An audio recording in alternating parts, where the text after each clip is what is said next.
Welcome to the deep dive. Here's a kind of mind-blowing fact to kick us off. Did you know that up to 25% of horses, yeah, even those looking perfectly healthy, might actually have cardiac arrhythmias show up during a routine check or an ECG? It's a surprisingly high number, isn't it? A quarter of horses potentially walking around with an irregular heartbeat. Exactly. It really underscores how common, yet often, silent these conditions can be. Today, we're plunging into the, well, often complex, but incredibly vital world of equine ventricular arrhythmias. Yeah, we'll explore what these heart conditions actually are, look at their diverse underlying causes. Right, and dive into how vets diagnose them using some pretty cutting-edge techniques, and then break down the treatments and management strategies out there. Our mission, to take a whole stack of reports and vet guides and really pull out the most important nuggets for you. Think of it as your shortcut to getting quickly up to speed on something crucial for horse health and safety. Helping you tell the difference between, say, a benign little flutter and a genuine life-threatening emergency. It's critical information. Definitely. And you mentioned that 25% statistic really highlights the prevalence. It does. Arrhythmias are just observed more commonly in horses than in most other large animals. And what's really striking is how varied their clinical importance can be. We're talking a huge spectrum. From something completely incidental. Right, to an immediate, urgent medical crisis. And guiding you through understanding that critical distinction, that's what we're aiming for today. Okay, so let's begin at the beginning then. What exactly are equine ventricular arrhythmias? Well, at its core, a cardiac arrhythmia is just an abnormality in the heart's rate, or its rhythm, or maybe its electrical conduction patterns. Pretty straightforward definition, really. And the ventricular part. That tells us specifically where the problem starts. These are electrical disturbances originating from the heart's powerful lower chambers, the ventricles. Gotcha. So within that category, are there different types we should know about? Oh, absolutely.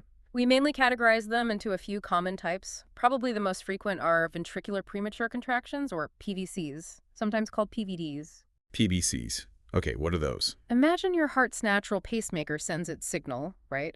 But then, suddenly, a kind of rogue electrical impulse fires off from an unexpected spot, an ectopic focus within the ventricles, but before it's supposed to. So it jumps the gun, basically. Exactly. It causes that premature beat.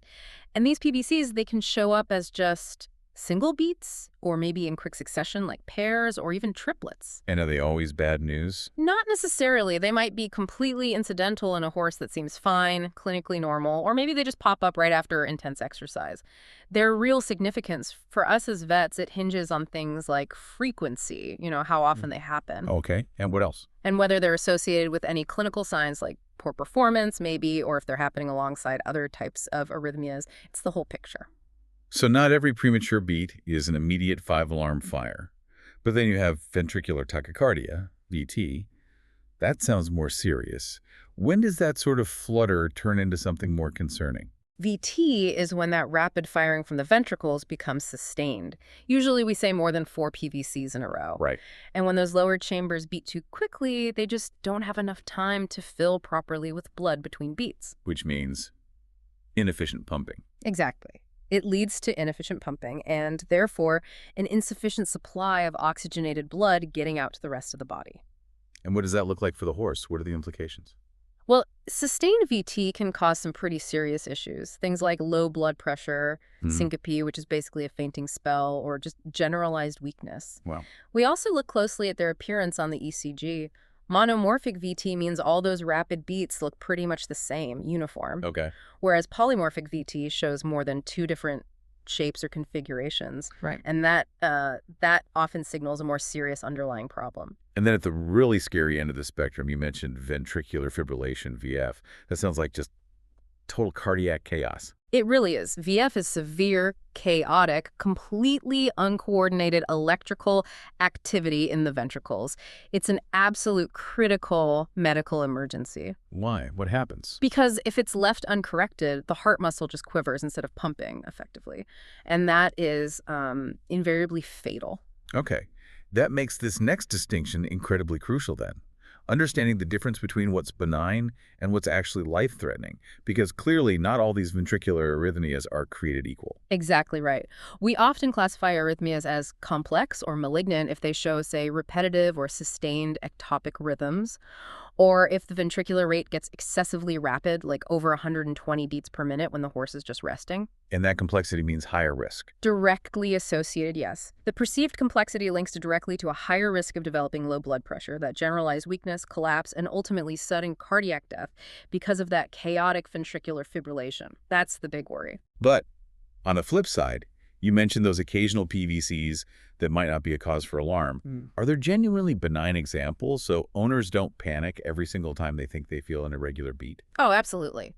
For instance, maybe you have occasional monomorphic PVCs, those single uniform extra beats that are actually suppressed by exercise. They disappear when the horse works. Interesting. Or maybe they only show up immediately after exercise. Those are typically not considered a cause for poor performance. So detection isn't the whole story. Not at all. Simple detection is just step one. A really comprehensive evaluation is needed. We look at characteristics like the arrhythmia's frequency, its duration, the precise morphology, the shape of the beats, and how they relate to heart rate. And you have to consider the horse's overall situation too. Absolutely crucial. Within the broader clinical context, the horse's performance level, its general systemic health. This detailed assessment lets us accurately stratify the risk and then guide the right management decisions. Safety first, always, especially for horses in high-risk athletic activities. Okay, understanding the critical difference is key. But what's actually causing these electrical glitches in the first place? You said they're rarely isolated, so what underlying issues are often behind them? That's a really important point.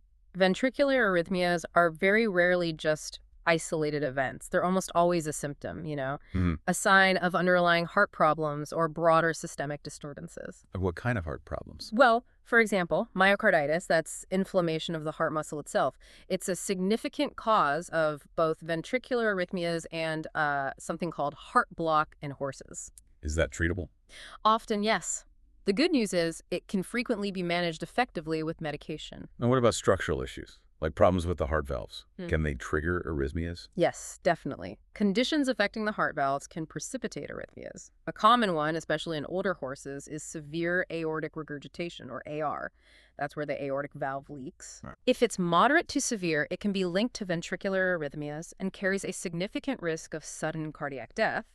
It can also be associated with atrial fibrillation and arrhythmia in the top chambers, which itself can then lead to ventricular problems. And what about the heart muscle itself getting weak? Cardiomyopathy, yes. That's a weakened, often enlarged heart muscle. It's a recognized risk factor for both VT and VF, those more serious ventricular arrhythmias. So it's clear it's not always just a primary heart issue. Are there other systemic illnesses, things outside the heart that might surprise us as triggers? You mentioned maybe even gut problems. Absolutely. Beyond those intrinsic cardiac issues, various systemic illnesses can trigger or worsen ventricular arrhythmias.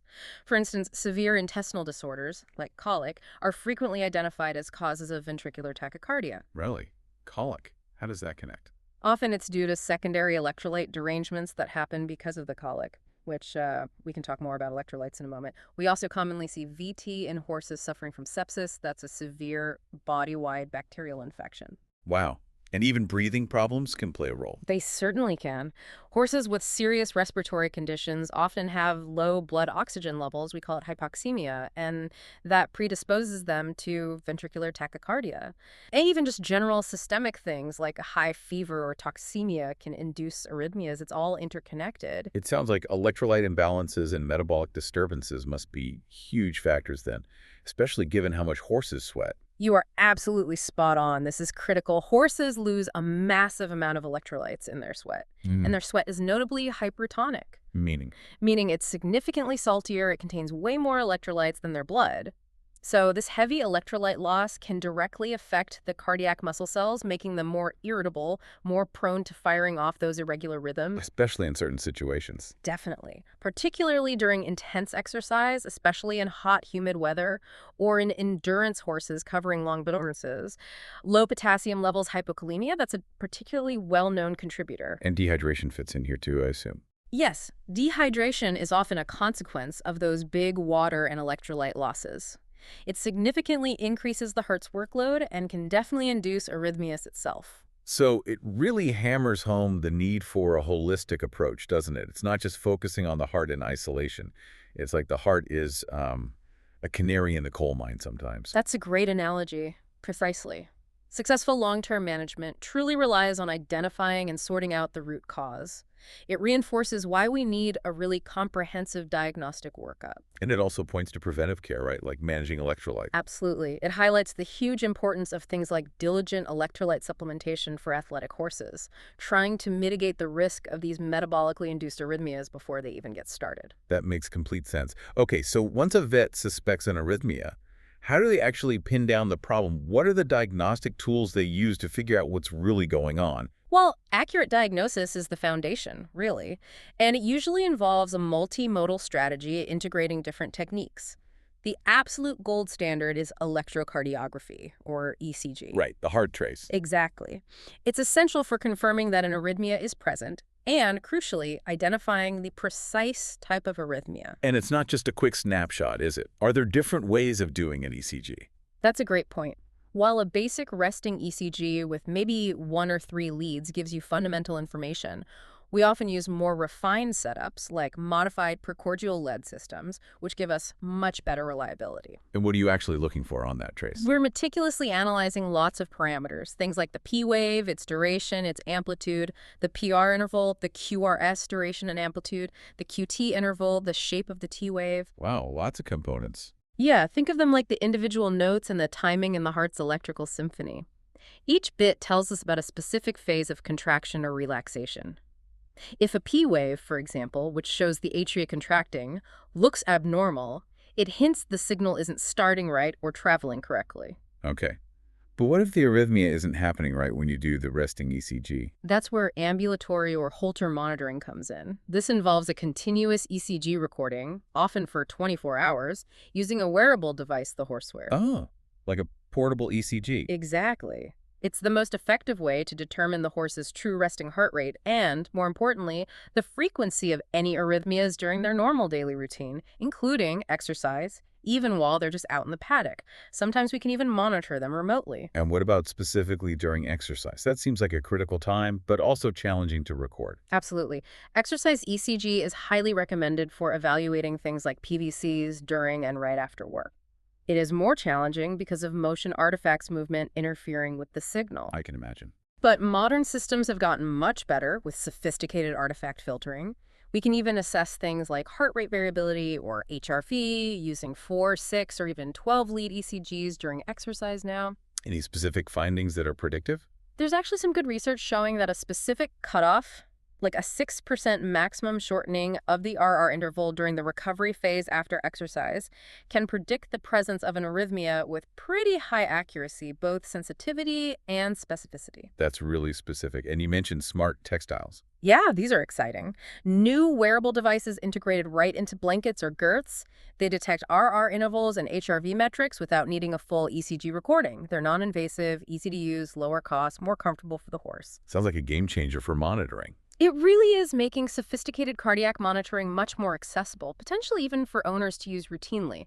They do require clever artifact filtering because horses have unique things like physiological AV block, but the potential is huge. Okay, so ECG gives you that detailed electrical picture. What about looking at the heart's actual structure, its physical condition? Is it enlarged? Are the valves okay? That's exactly where echocardiography comes in. Basically, it's an ultrasound of the heart. Like the ones used in human medicine. Precisely. It's a non-invasive technique, usually done on the standing, unsedated horse.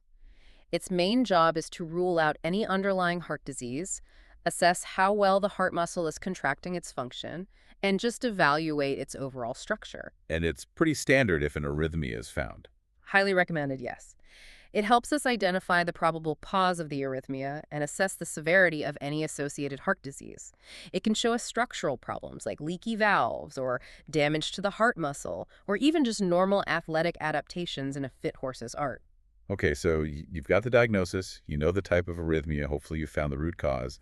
How do you actually treat these conditions? It sounds like the approach could vary wildly. It's definitely a very multifaceted approach, yes. It ranges from, acute emergency interventions right through to long-term care and management. Let's start with emergencies. What happens when you're facing those really life-threatening situations, like the rapid VT or that chaotic VF? Right. In those cases, very rapid VT or VF, which, as we said, is invariably fatal if uncorrected immediate treatment is absolutely critical. The protocols usually involve stopping any potential inciting agents, then administering intravenous lidocaine, often as a bolus, then a continuous infusion, and also magnesium sulfate. Any other drug options if lidocaine isn't working? Yes, procainamide has shown success for VT that's refractory, meaning it doesn't respond to lidocaine. Now, in humans, we often hear about defibrillation paddles for critical heart rhythms. Is that even an option for a horse? That's a really critical point, and unfortunately, it's a major limitation. There's currently no practical external defibrillation option for horses. Their size, their chest conformation, it just doesn't work like it does in people. Wow, so no shocking them back into rhythm. Not externally, no. This really underscores just how paramount comp recognition and Yeah. aggressive pharmacological intervention are for survival in these acute, life-threatening ventricular arrhythmias. We are entirely reliant on the drugs in those critical There's moments. a huge challenge. So it really puts the focus squarely on those pharmacological interventions then, the antiarrhythmic drugs. For many cases, yes, absolutely. While addressing the underlying disease and just providing rest are fundamental, complex arrhythmias often demand aggressive drug management. Lidocaine, as I mentioned, is common for VT, usually given IV. Okay. What else is in the toolkit? Well, then you have drugs like quinidine. It's primarily used as a mainstay for converting atrial fibrillation back to a normal rhythm, and it's given orally.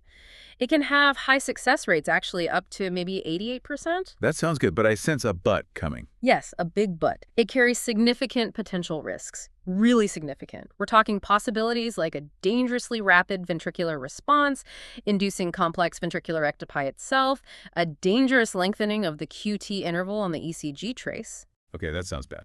and even proarrhythmia, meaning the drug itself can actually cause new dangerous arrhythmias. There's a particularly nasty one called torsades de pointe, a sort of twisting rapid rhythm. Yikes. So how do you manage that risk? It means horses on quinidine absolutely require hospitalization. They need continuous, often hourly ECG monitoring. And if we see concerning changes like the QRS complex widening more than 120% of its baseline, or the heart rate jumping over 80 beats per minute, the drug has to be stopped immediately. And side effects? Oh, yes. Up to 75%, 3/4 of horses might experience severe side effects like colic, diarrhea, even ataxia or wobbliness. 75%. That's astonishingly high. It sounds like walking a tightrope. It truly highlights the very narrow therapeutic window and the inherent risks with these powerful drugs. It absolutely necessitates thorough owner education and really intensive monitoring by experienced veterinary teams.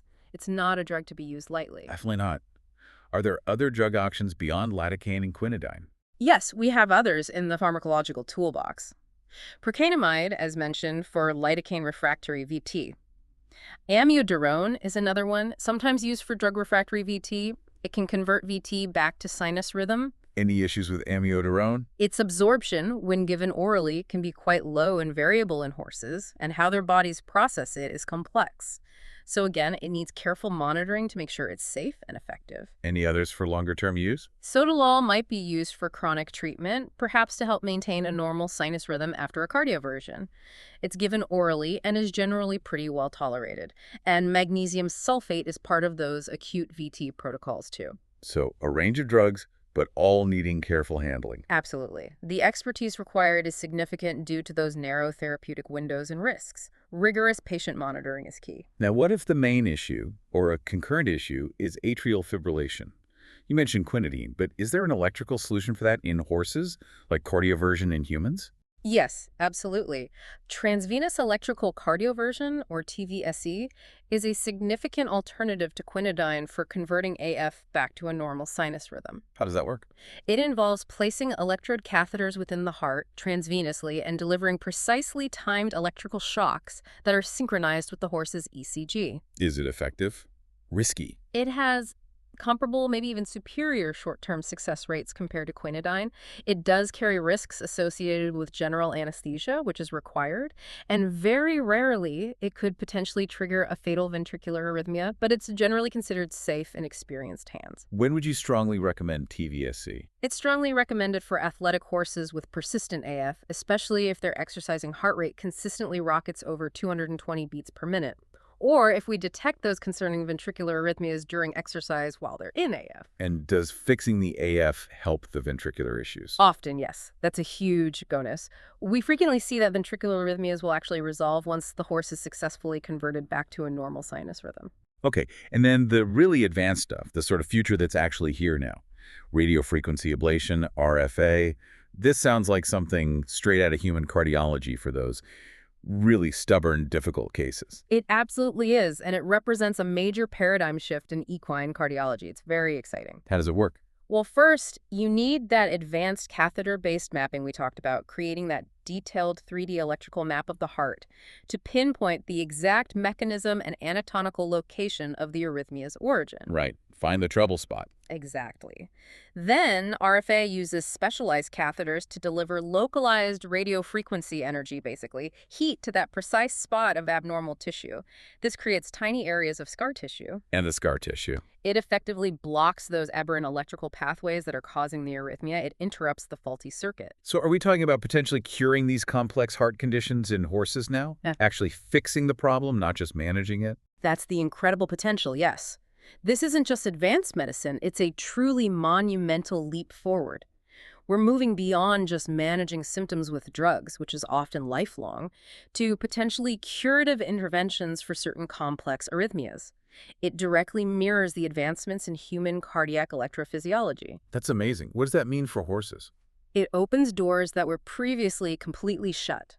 It offers some horses a genuine second chance at a normal life, sometimes even a return to full athletic function, which was unthinkable before for certain conditions. It's truly transformative. And tying this all back together, you've consistently emphasized managing the underlying conditions. That feels like the absolute bedrock principle throughout this whole discussion. It is. It's the absolute core principle, really. This isn't just about treating a symptom on the ECG. It's a profound insight into equine health.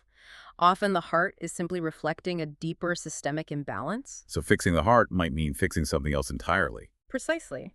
Correcting something that seems unrelated, like a severe case of colic or sepsis, or maybe an electrolyte imbalance like that case, where correcting low serum potassium was integral to successfully treating VT, is often just as important as, or sometimes even needs to happen before, direct antiarrhythmic drug administration. It really drives home the need for that comprehensive workup. Absolutely. Successful long-term management hinges on identifying and resolving that root cause. It underscores the necessity of looking beyond just the cardiovascular system. Okay, that brings us naturally to prognosis and long-term management. What does the future typically look like for a horse diagnosed with one of these ventricular arrhythmias? Is it always career-ending? The prognosis is highly variable. It's heavily influenced by the specific cause, the etiology, whether the horse is showing clinical signs and how severe they are, and of course those detailed ECG characteristics we talked about. What are some red flags, the negative indicators that suggest a more guarded outlook?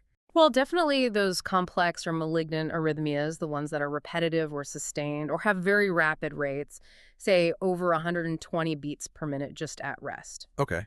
Also, finding significant structural heart disease like cardiomegaly, an enlarged heart, or significant valvular disease in conjunction with PVCs, that's a concern. And the link with exercise. Critically important. Ventricular arrhythmias that are specifically induced or made worse by exercise are a big red flag. And of course, any history of the horse actually collapsing in association with PVCs. Those all point towards a more guarded prognosis and increased risk. But on the positive side, for something like atrial fibrillation, are there indicators that suggest a good chance of returning to performance? Yes, definitely. For AF, a good prognosis for returning to performance is often achievable if a normal sinus rhythm can be successfully restored and maintained. Positive indicators for successful cardioversion usually include the AF having been present for less than, say, 4 months. Shorter duration helps. Yes.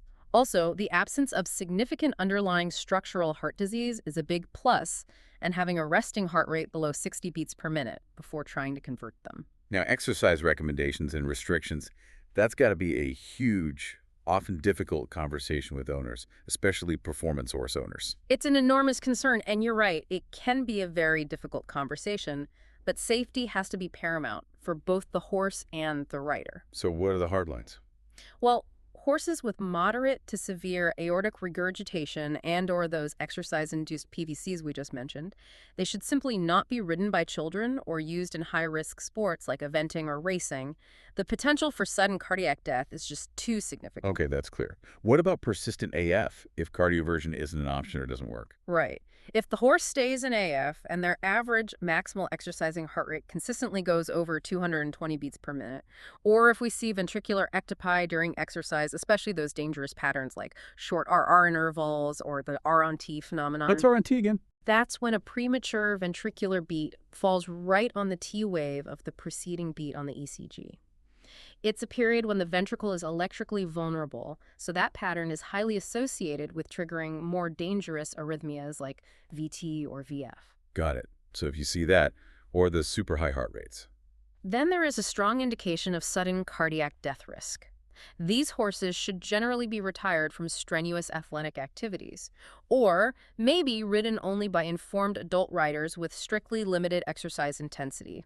And that intensity should be determined by specific findings on an exercising ECG. It sounds like there's a real ethical responsibility here for the vet. Absolutely. It underscores the profound ethical responsibility we have to prioritize safety, even if it means altering or ending a performance career. It's about making informed choices based on the evidence to protect both horse and rider. And exercise testing is key for performance horses. For any horse intended for performance, yes, exercise testing with a stress ECG should always be conducted as part of their regular health assessments, ideally. Okay.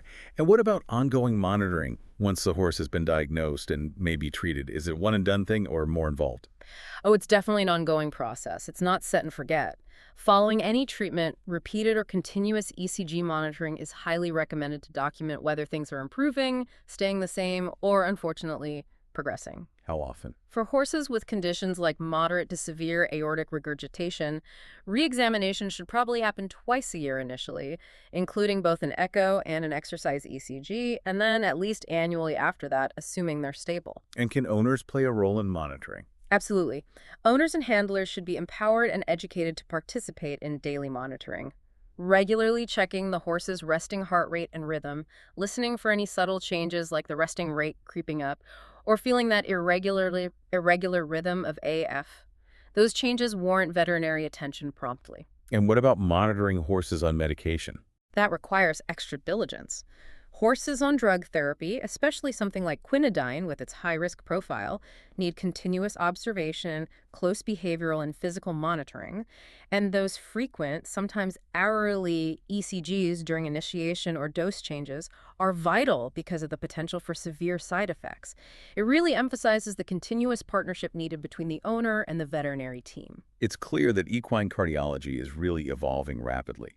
Beyond what we've already covered, what are some of the very latest advancements that are truly, changing the game? Yeah, we're seeing some really exciting innovations, especially in ECG technology. Beyond the traditional systems, things like 12-lead ECG and even vector cardiography are giving us much more detailed views of the heart's complex electrical patterns. And why is that extra detail useful? It's invaluable for precisely identifying the anatomical site where an ectopic beat is originating. And that detailed localization is absolutely crucial for guiding targeted therapies, like ablation. Right, for the RFA. And those smart textile systems you mentioned earlier, are they becoming more common? They are, yes. They're becoming increasingly prevalent, integrated into wearables, detecting RR intervals, providing HRV metrics. The advantages are huge, non-invasive, easy to use, lower cost, much more comfortable for the horse. Making monitoring more accessible. Exactly. It's making sophisticated cardiac monitoring much more accessible, potentially even for owners to use routinely at home. They do need that advanced filtering because of the horse's unique physiology, like physiological AV block, which can look like an arrhythmia if not filtered properly, but the potential is immense. That sounds like a true game changer for practical day-to-day monitoring. And then circling back to the interventions, what's really on the cutting edge of what's possible now? Well, the most impactful advancements are certainly in that interventional cardiology space. Those sophisticated diagnostic tools, catheter-based mapping, and techniques like transeptal punctures to access different heart chambers, they're the essential precursors. Leading to the truly transformative development, which is radiofrequency ablation, RFA. Once you know the precise mechanism and location of a tachyarrhythmia through that intricate mapping, That'd fix it. you can potentially fix it. This personalized treatment uses that localized heating to create scar tissue, effectively blocking the faulty electrical pathway. So we really are talking about potentially curative interventions now, moving beyond just managing symptoms. Exactly. It signifies that major leap. We're moving beyond symptomatic treatment, which might involve lifelong medication, to potentially curative interventions for certain complex arrhythmias. It directly parallels the incredible advancements we've seen in human cardiac electrophysiology over the last few decades. What does that mean for the future of equine cardiology? It means a future where more horses with previously intractable arrhythmias that might have ended their careers or even their lives, might actually achieve a normal rhythm and potentially return to full athletic function. It does require highly specialized centers, equipment, and expertise, but the possibility is there now. Well, you've now taken us on a really profound deep dive into equine ventricular arrhythmias.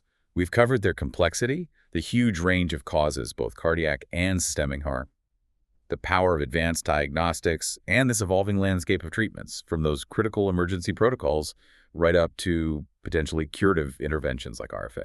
And I think the key takeaway is that effective management always involves that integrated approach. And crucially, remembering that addressing and correcting any underlying systemic conditions is often just as important as, or maybe even prerequisite to, direct antiarrhythmic treatment. That interconnectedness really stands out. It absolutely does. The interconnectedness of systemic health and cardiac function just cannot be overstated.